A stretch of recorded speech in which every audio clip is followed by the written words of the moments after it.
Hola, continuando dentro de nuestra línea de este tercio final de semestre, donde estamos dedicándolo al análisis matricial de estructuras, eh, aplicando el método de las fuerzas o las flexibilidades. Ahora en este video vamos a presentar un ejemplo práctico bastante sencillo de manera de poderlo cubrir brevemente. Y entrando ya en materia, tenemos una estructura con dos barras, tres nodos, dos de los nodos empotrados a tierra y el nodo común está empotrado una barra a la otra. O sea, no hay articulación allí, o sea, la rotación de este nodo es única. En términos de dimensiones, hablamos de la distancia AB es de 4 metros, la altura de nuestra estructurita es de 3 metros, y el ejemplo lo vamos a manejar en términos generales de, digamos, simbólicos, en términos de E por I y de A por E, queriendo significar con eso, y al poner valores finitos acá, lo que queremos decir es que las barras son deformables tanto en lo axial como en flexión con relación al momento. Digamos, a partir de cierto momento vamos a hacer un cambio ya de nuestros símbolos G por I y A por E por unos valores, y vamos a mantener todo el tiempo consistencia de unidades en términos de toneladas y metros y sus combinaciones, lógicamente. Entonces, entrando en materia, bueno, aquí tenemos una estructura con 3 grados de hiperestaticidad, evidentemente, y vamos a pasar a ver lo que nos toca hacer según los procedimientos que ya, digamos, hasta hemos tabulado. Entonces, comenzaremos con seleccionar los sistemas QQ. Realmente haremos primero un sistema RR, a partir del sistema QQ. Pasaremos después a seleccionar una imagen estática, pero isostática, como base fundamental para nuestro cálculo, que realmente es una condición que necesitamos cuando vamos a trabajar por el método de las fuerzas o de los desplazamientos. En ese, digamos, dada ese cambio, nos va a generar a su vez, digamos, lo que hicimos, llamamos unas redundantes, quitamos aquí. Para convertir de hiperestático a isostáticos estamos eliminando unas restricciones y las estamos sustituyendo por unas redundantes, digámoslo así, unas fuerzas que las representaremos en nuestro sistema XX. Luego vamos a necesitar entonces, como ya sabemos, un sistema PP, que lo que hace es incluir lo que son la flexibilidad de cada uno de nuestros elementos, ordenándolos en una matriz. Y por el momento vamos a llegar, digamos, hasta ese paso digamos, de la conformación de nuestra configuración de nuestros elementos, digámoslo así. Luego de eso, en el punto 4, ya vamos a hacer un análisis de estática sobre lo que llamamos nuestras cargas elementales en cada uno de los sistemas que hemos hecho. Con eso vamos a generar nuestras matrices BQ y BX. Ya en la primera línea vimos cuáles son las cargas, pero las vamos a ordenar en función de nuestras coordenadas. Y luego pasaremos como 6, 7 o el 6 a determinar unas flexibilidades intermedias, por decirlo así, para pasar a determinar entonces nuestras matrices B y F, que son las que van a estar, digamos, a brindar nuestra proporcionalidad entre cargas, esfuerzos en extremos o fuerzas en los extremos de los miembros, deformaciones locales en nuestros miembros y los desplazamientos de los nodos. Poco esa sería acá la receta, por decirlo así. Pasando entonces a trabajar con lo que sería ahora, digamos, que lo de esos 3 primeros puntos, A partir de nuestra estructura hiperestática generamos nuestro sistema RR, que simplemente representan las posibilidades de desplazamiento de todos los nodos de nuestro sistema, bajo el supuesto de que todos los miembros son perfectamente elásticos, tanto frente a fuerzas axiales, o sea, de formación axial, o de formación por flexión frente a momentos, ¿no? De nuestros tres nodos, solamente el nodo C tiene posibilidades de desplazamiento tanto horizontal, vertical o rotación. Los nodos A y B están empotrados, así que este ya es nuestro sistema RR. Nuestro sistema QQ, en principio habíamos dicho que podía, digamos, limitarse a un par de condiciones. La primera es que toda fuerza aplicada en nuestra estructura, que decíamos que por lo que vemos hasta ahora solo va a ser en los nodos, todas esas fuerzas tienen que ver representado su dirección, sentido en el sistema QQ. Si tuviéramos fuerzas inclinadas, bueno, pudiésemos plantearnos un sistema de coordenadas también distinto, pero lo más práctico sería proyectar esa fuerza inclinada sobre nuestros ejes vertical, horizontal y seguir y continuar de esta manera, ¿no? Entonces, bajo esa condición, digamos que sobre la obligatoriedad que nos imponen las cargas externas, solo necesitaríamos en el sistema QQ la dirección 1 y la dirección 3. Y el 2 estaría sobrando a los efectos prácticos, ¿no? Sin embargo, la segunda condición tenemos que tener representados tantos elementos del sistema RR en el sistema Q como desplazamientos que querramos determinar. Y bueno, en este caso, por ser un ejercicio tan sencillo, vamos a dejar también incluido el vector 2, de manera también a obtener el desplazamiento vertical de ese nodo. Hecho esto, entonces escogemos ahora un modelo isostático y decíamos que con 3 grados de hiperestaticidad necesito eliminar 3 restricciones. Y en este ejemplo simplemente las eliminé, las 3 restricciones que están en el empotramiento A. Exactamente lo mismo, quizás da más trabajo o menos trabajo, alguna otra solución distinta, que pudiese ser, por decir algo, dejar apoyos articulados en A y en B y colocar una rótula en C, dejar solo el empotramiento en A y eliminarlo completamente en B. Y así como eso podemos colocar también otra cantidad de nodos distintos. Ya digamos eso es poco relevante, digamos así. En todo caso hay que escoger un sistema que efectivamente sea isostático. Y entonces hecha esa escogencia, pasamos a superponer el sistema QQ, las coordenadas del sistema QQ sobre nuestro sistema isostático. La misma vamos a hacer con nuestro sistema XX. Entonces sobre el sistema isostático vamos a colocar las redundantes que eliminamos o las fuerzas que van a compensar las restricciones eliminadas. Y por último, en nuestro sistema PEP, que simplemente va a tener, digamos, las coordenadas que nuestro sistema, digamos, elemental para cada barra hayamos escogido.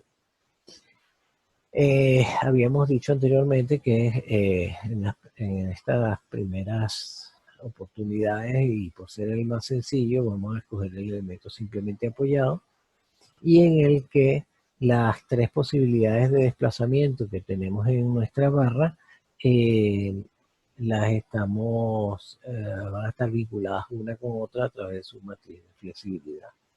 Lo que ya habíamos dicho es un momento en uno produce una rotación en 2 y eso es un elemento de la matriz y así sucesivamente todas las combinaciones posibles dentro de nuestro elemento seleccionado. Lo importante aquí es que también el orden de la numeración tenemos que ser consistente a la hora de escoger nuestras barras. Si tomamos esta como primera barra, entonces haremos, digamos, momento en un extremo, momento en el otro y fuerza axial. En ese mismo orden tiene que ir numerado, momento en un extremo, momento en el otro, fuerza axial. Y al pasar a la otra barra también tiene que ser momento, momento y axial, siendo consistente en el orden, pero y continuando la numeración a partir de donde dejamos el elemento anterior. Quedaría entonces de esta manera. Seguidamente vamos entonces a hacer el análisis de nuestro sistema QQ y obtener a partir de él nuestra matriz BQ. Para ello, entonces, viendo nuestro sistema QQ, vamos a tomar cada uno de los vectores que tenemos aquí señalando direcciones y a cada uno de ellos lo vamos a evaluar con una fuerza unitaria, una carga elemental unitaria. Entonces, en la dirección 1 horizontal ponemos para nuestro primer estado de carga una unidad en el mismo sentido positivo. Para el estado de cargas 2, entonces sería también una carga elemental unitaria, pero ahora en el sentido de nuestro vector 2. Y para el estado elemental tercero vamos a poner una rotación de un momento unitario en la dirección de nuestro vector señalado aquí en el sistema Q. Con estos tres planteamientos vamos a hacer la misma secuencia una con otra y es hacer la estática, que como verán con una sola carga unitaria en términos generales es bastante sencillo. Y tenemos a manera de ejemplo y sin entrar en demasiado detalle, con una fuerza horizontal aquí en C, genera, recuerdan que la altura es de 3 metros, entonces 1 por 3 da 3 toneladas metros de momento en el apoyo y en sus notorias fuerzas horizontales tendríamos ahí nuestra fuerza, nuestro valor de menos 1, y digo el menos por el sentido, pero gráficamente ya se aprecia. El segundo estado elemental tiene una fuerza vertical acá y evidentemente el apoyo lo que recibe es la carga en sentido contrario y la barra está sometida a una fuerza axial unitaria. Y aquí en términos de momento también tenemos este extremo momento antihorario. Evidentemente el momento tiene que ser horario en el apoyo y no hay fuerzas ni horizontales ni verticales asociadas en los apoyos. Pasamos a hacer nuestro despiece. Es fácil ver que la barra inclinada no tiene ninguna solicitación.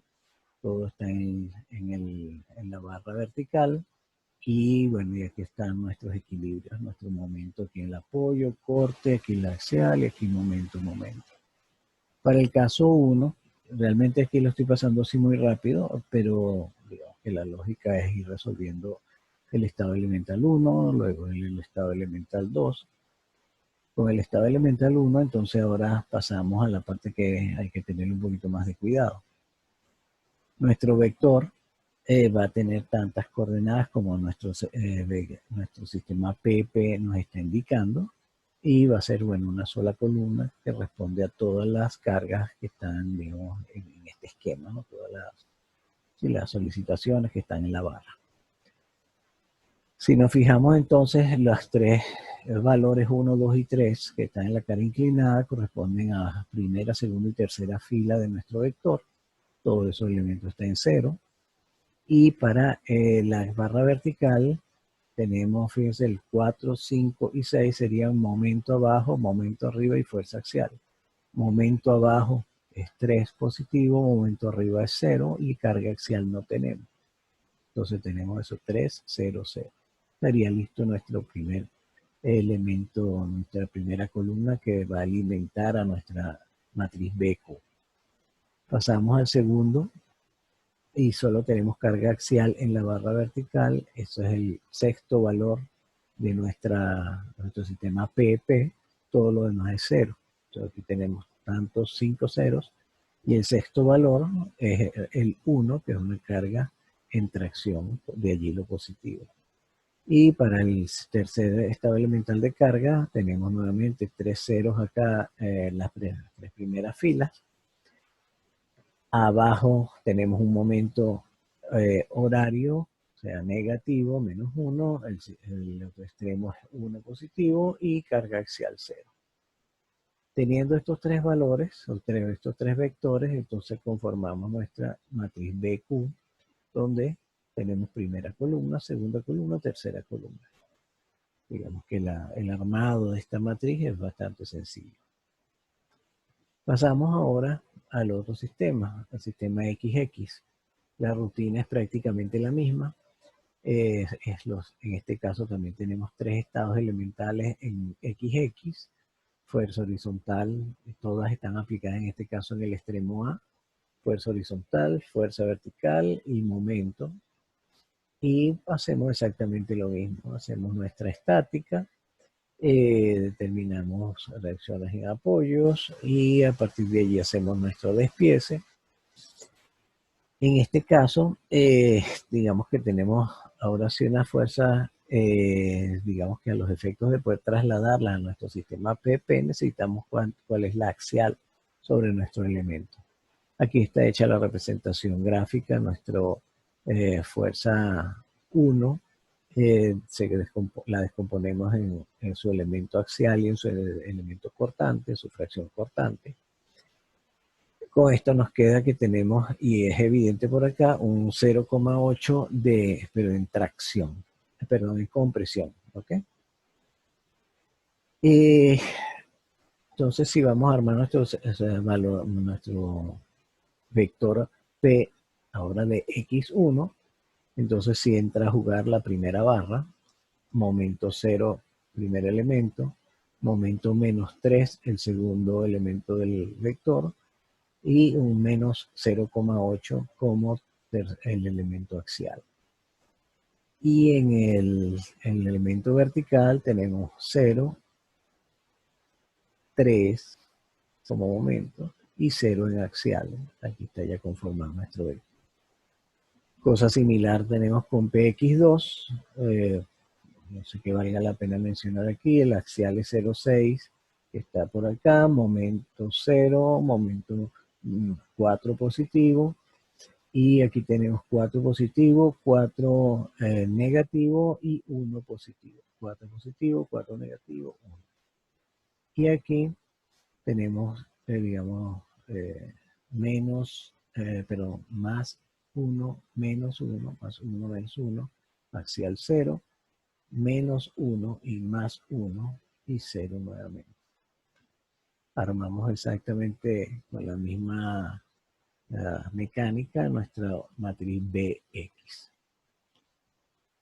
Paso siguiente, vamos entonces a armar una matriz de flexibilidad que incluye a la flexibilidad de cada uno de nuestros elementos sobre la base de nuestro elemento axial, digamos, escogido como modelo, digámoslo así. Entonces, para la primera, un detalle que ya habíamos visto antes, es que para un elemento simplemente apoyado y con un orden, una secuencia en esta, tal como está aquí representado, tenemos que su matriz de flexibilidad es esta, y aquí dibujé en azul los términos que conforman la diagonal principal, simplemente para evitar confundir dónde comienza una fila u otra y una columna u otra. El ensamblaje, digamos, la conformación de la matriz, entonces para el primer elemento colocamos, digamos, todos los elementos de la matriz con sus respectivos valores. En este caso habíamos dicho que mantenemos E por I y A por E en términos simbólicos, pero las longitudes sí sabemos que bajo esta configuración de 3 y 4, esta longitud es 5 metros.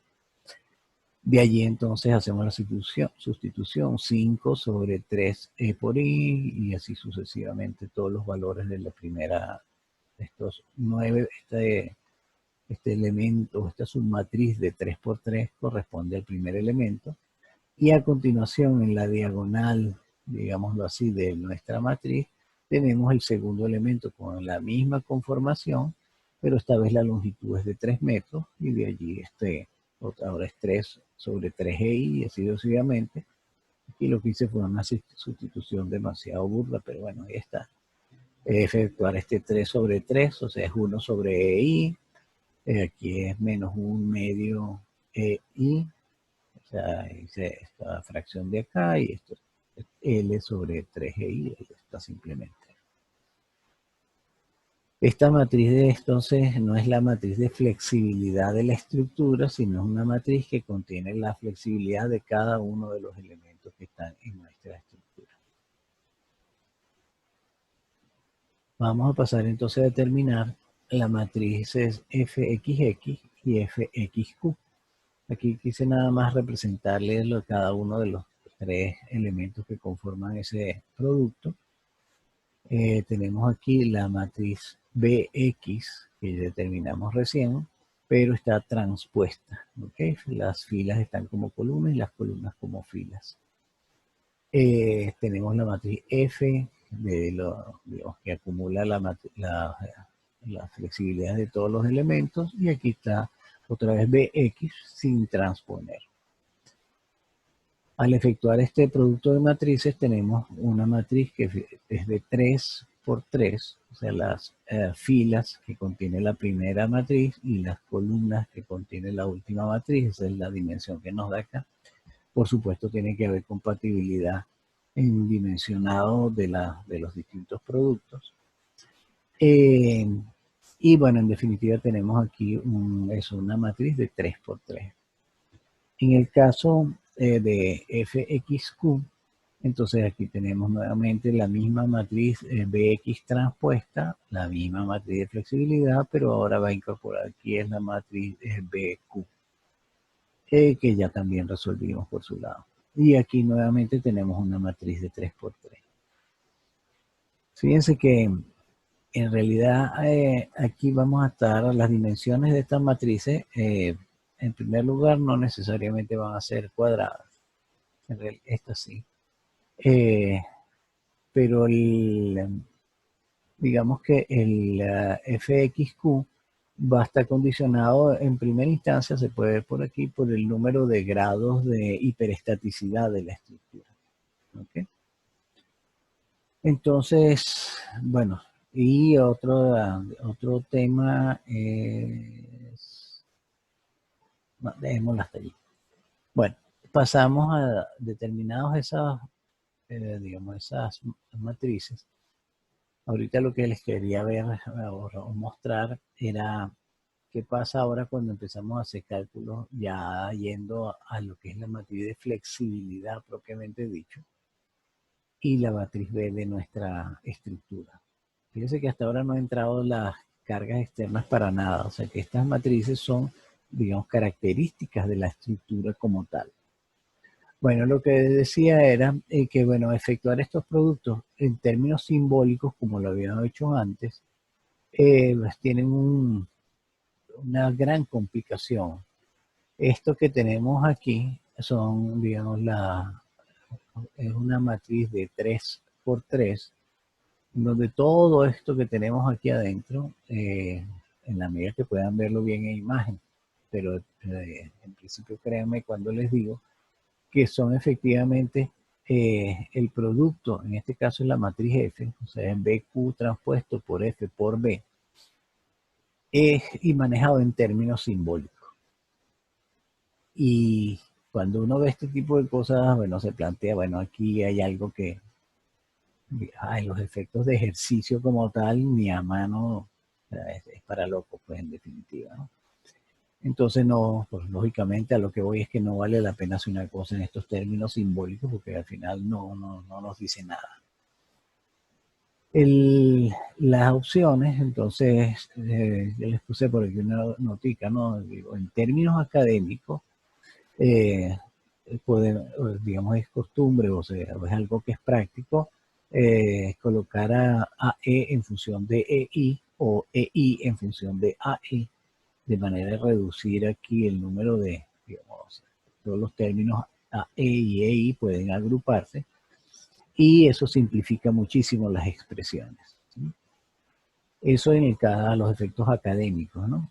En los casos prácticos, o sea, de ingeniería real, lo que se hace es seleccionar un perfil con unas propiedades mecánicas, se sustituyen los valores acá y se evalúa a ver si las deformaciones y las fuerzas que en principio están ocurriendo en nuestra estructura son aceptables para esas condiciones reales de trabajo, ¿no?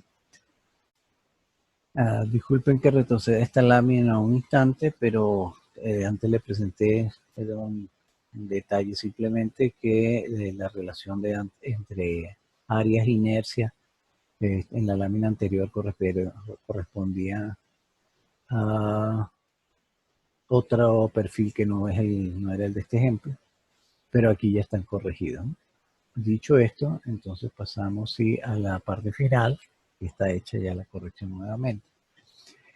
Y entonces, determinados los desplazamientos de los nodos, en este caso los desplazamientos del nodo C, en términos del producto matricial de la plantilla de flexibilidad por el vector de cargas, entonces tenemos estos valores que están ya, como dijimos al principio, expresados en este caso en metros.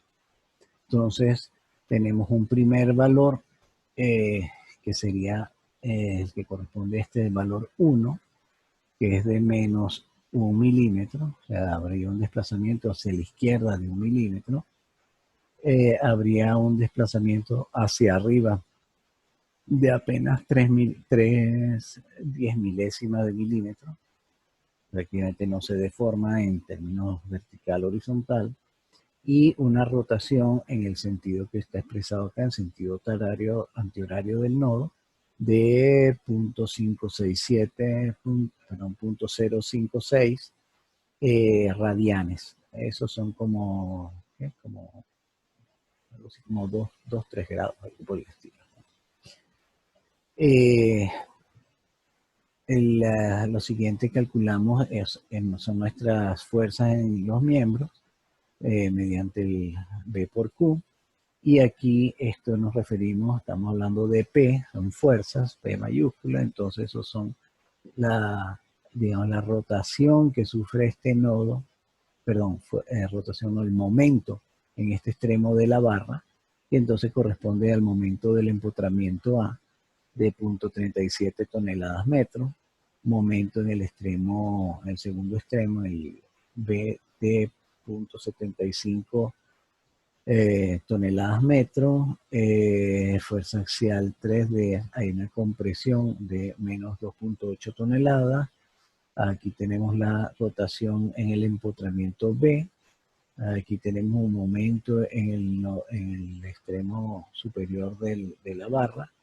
Y por último, la fuerza axial, que en este caso sí es de tracción, que está la barra de 1.87 toneladas. Algo que vale la pena mencionar ahorita con estos resultados es justamente esto que tenemos acá. Hay los dos valores de momento en este extremo, si los ven por aquí, tenemos que la suma de ellos es de 2 toneladas metro, ¿sí?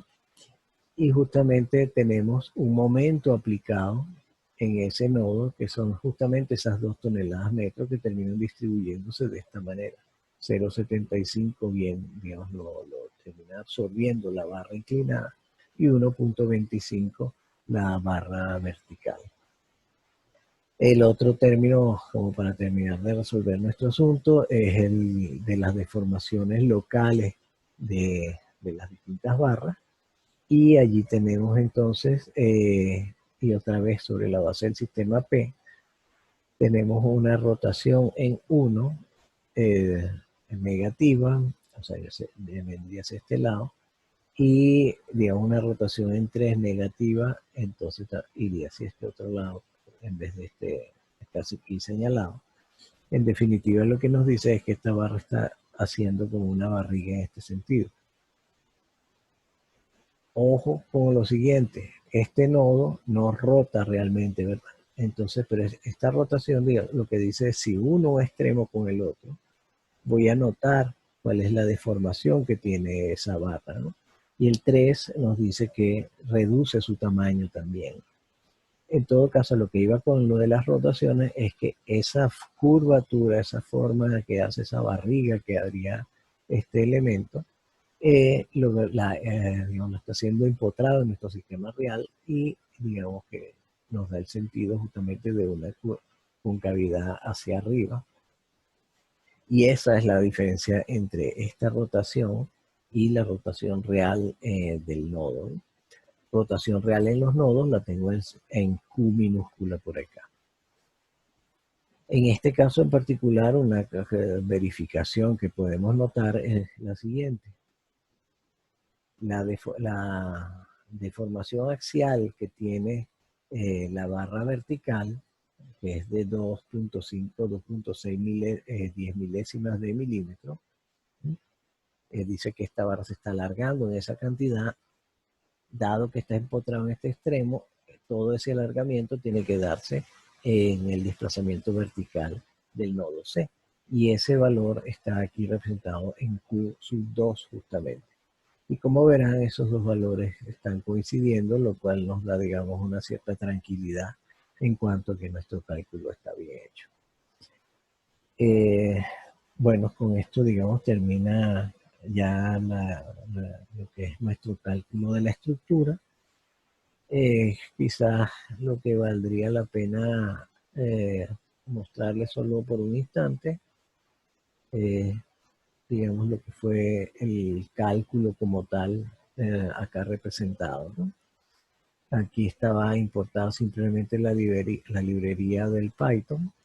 Aquí establecimos E por I y A por E como símbolos.